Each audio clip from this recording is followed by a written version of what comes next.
For the past 20 years, Canadians have been fighting to stop the creation of a dump site in Simcoe County on what's supposed to be some of the purest water on the planet. And here at the University of Toronto, protesters have gathered to speak out once again. Who's going to stop Dump Site 41? What is it that people really have a problem with in regards to Dump Site 41? So Dump Site 41 is basically a dump site that's being built as we speak on top of an aquifer which provides literally the freshest water, the purest water in the entire world. It was planned 20-25 years ago. In today's standards, a dump site like this and on this particular location would never be approved. And so we're saying just because it was approved 20 years ago doesn't mean you still have to go forward with it. Let's stop it.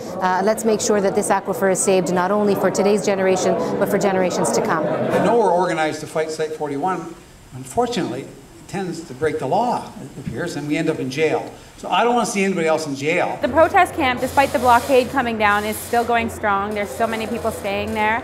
The protest camp is committed to staying there until Site 41 is stopped permanently. So far, 10 people have been arrested, some of them charged with mischief. Others, like myself, have been charged with mischief and intimidation under the criminal code, which most of us will be appealing. I've come down here to get involved with Dump Site 41 because I think it's a travesty in the same way that the Adams Mine dump proposal was a complete travesty. The public are being kept out. The real facts about the threat to the groundwater is being kept out, and it's just an abomination in the 21st century that you have a process where people are being arrested for just asking to get clear answers. The very first thing we have to remember is this is about our children. The forces opposed to this are gathering, and we just hope that both Queen's Park and the Simcoe County Council pay attention, because all we're asking for is a moratorium and a review to allow us to get the information which they justify it, which is still private and secret. Why hide that information?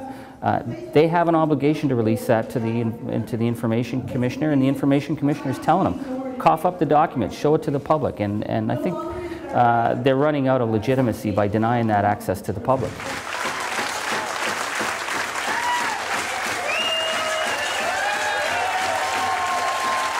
For more information on Site 41 and what you can do to help stop it, you can log on to goldhawk.com. At the University of Toronto, I'm Darren Maharaj for Zoomer News.